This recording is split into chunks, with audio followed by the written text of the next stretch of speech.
I did not want to wake up. It had been a late night, and I felt like I only got an hour or hour and a half worth of sleep. I can't believe it. Now they want me to get up and do this all over again? This is exhausting. But as my phone vibrated, the custom low humming ring I'd reserved for this specific call, and I picked it up, the words on the screen solidified the dread in my chest. "We need you again. We've done such a great job last night. Can you do it again?" I was in shock. I was just trying to be a friendly stranger and help people who were in need. I'd given my number to one person, a contact on the street who can see when people are in trouble. I wasn't going to turn my back on them. That's not who I am. So here I was, throwing back on my uniform. Black was my favorite. Black pants, black socks, black sneakers, and a black shirt with some white tints throughout, so it could be reflective. I was there to help people, and it didn't matter how much money or how much time they needed. I was giving it. That was my job, and I would do it over and over and over again. People always underestimated me. It's been that way since I was 13 years old, standing at a lemonade stand, selling drinks for 10 cents a cup. Everyone was convinced nobody would buy anything. I came home that night with $250. My father was shocked. "Wow, you did good. How many glasses of lemonade did you sell?" "About 10 or so," I said. "I made more in tips. I'm just talking to people who want to talk." And I learned that people like to talk. Sometimes they won't talk, but they will give a tip. My dad was shocked then, and continues to be shocked. As I grew up, I realized I needed to do something I loved. Technology was easy. I understood it. When companies needed something, I'd be the guy to go to. It was interesting. You can charge a lot when you work in a business-to-business function. Companies needed specific gaps in their software filled, and I could find solutions or get somebody to do it for them. I was the go-between, and they all needed me.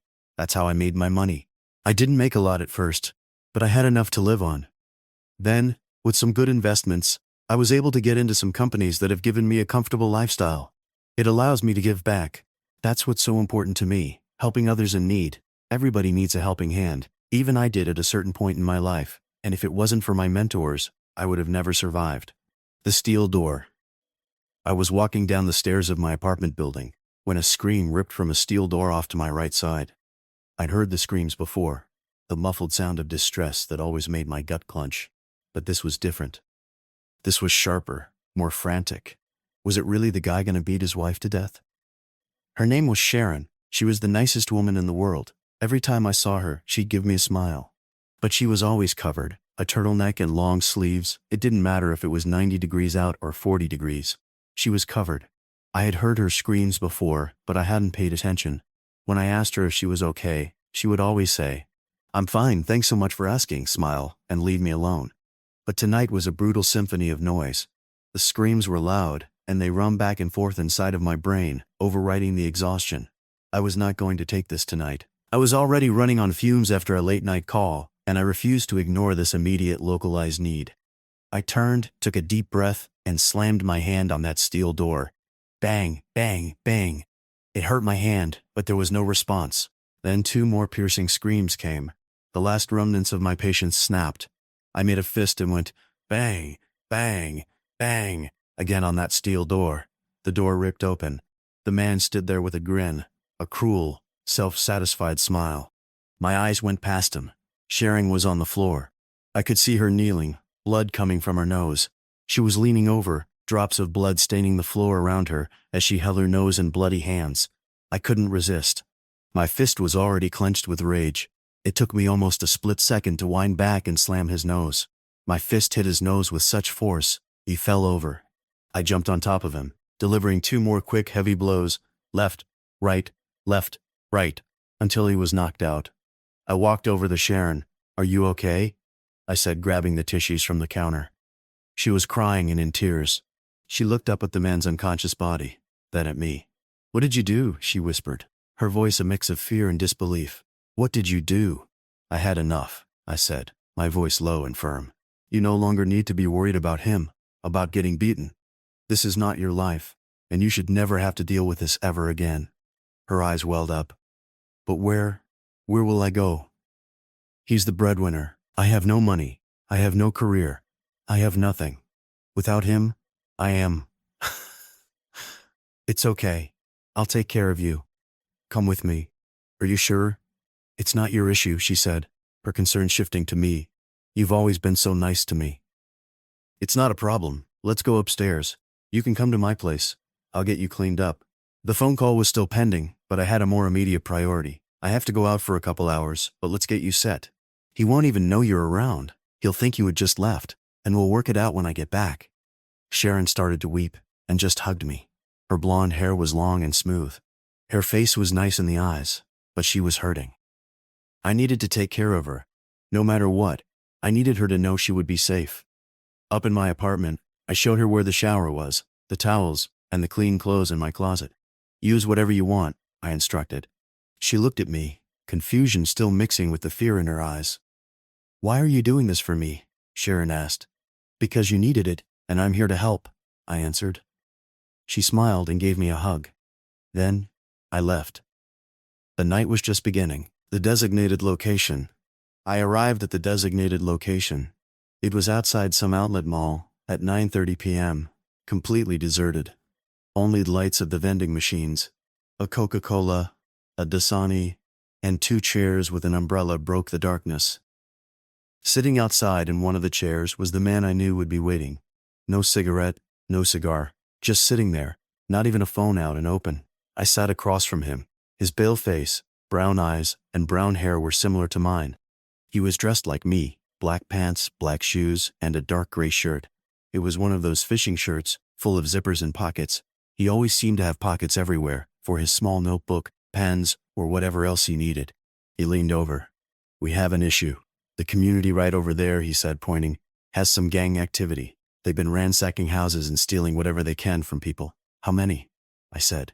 It's a group of 42 boys and 2 older men in their 30s. Guns? I asked, my attention sharpening. Nope, just knives. 2 daggers and a switchblade, I think. He paused, looking directly at me. Are you coming?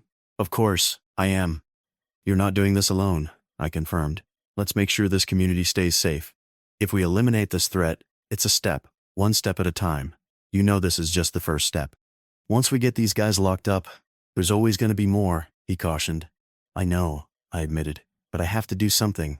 I can arrest them, but I can't catch them. There's too many dirty cops out there, and I need your help. I'm no cop, I countered, the statement a matter of fact. I'm just doing what I can to keep this place safe. That's all I'm asking for. If you can help in the dark, that's all I need, he insisted. You know I'm gonna help in the light too. I have means, I reminded him. I know you do, and I know you will, he said, standing up. But what we do here at night, that's between us. What you do during the light, that's between you and the world. I'm just trying to focus on what I can do. If I can arrest them, we can prosecute and help this whole community survive.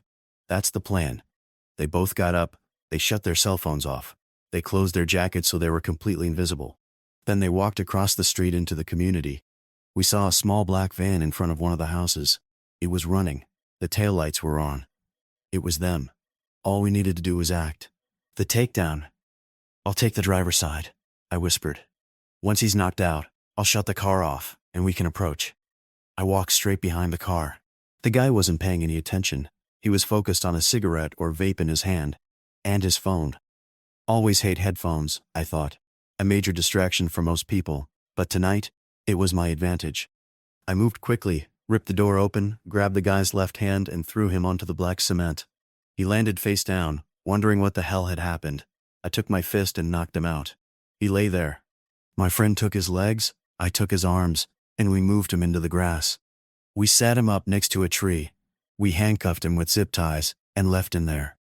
Half slumped over, ready to be picked up. We're going together to the front, I told my friend. I want to arrest these guys and take pictures. This has got to be clean. It will be as clean as you do it, he replied. I'm just following your lead on this one. I wanted to make sure the getaway was taken care of. Capturing them in the house should be very easy. We walked in. My friend took the lead, and in the room to the right, a young man was going through some cabinet. He didn't even notice us. My friend motioned with his hands indicating we should split, right and left. He then signaled for me to make a noise. I made a sound. The guy turned to face me, and my friend took his right foot and kicking forward, right into me. I grabbed him and pushed him into the ground in one motion. My friend immediately took the zip ties, secured him, and pushed him down. The man started to yell. My friend pulled out some duct tape and sealed his mouth, but the damage was done. That yell was enough to indicate to the other two guys that we were coming. One guy was up the stairs and he was coming down. I could hear it out of my left ear. He wasn't being quiet.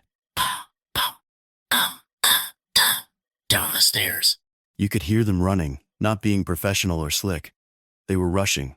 I slammed my shoulder into him the moment I heard and hit the last step. My friend was already behind me, pushing him up against the wall and zip-tying him. I took the duct tape and sealed his mouth. A dagger was in his right hand, but it had already fallen to the ground. That made 3, but where was the 4th? We heard nothing, but we waited. We knew the wait. Too many people act too fast in these situations, but if you wait, you'll hear. Upstairs we heard something. It wasn't loud, it was soft, but something was going on. Could it be a window? Could it be something else? Then we heard a crash outside the backyard. My friend took off, and I followed him as fast as I could run. We went out the back door and saw somebody running. Well, that was it. My friend took off even faster. He put it in second gear, and he went, leaping over a bush and onto the guy. I was there immediately, grabbed the zip ties, and secured him. He started to scream. Duct tape was on his mouth. That was all we needed. My friend turned to me, extended his hand, and I shook it. "Thank you," I said. "I got it from here," he said. I knew what that meant. It was time to leave. I walked back to the outlet and disappeared. The quiet aftermath.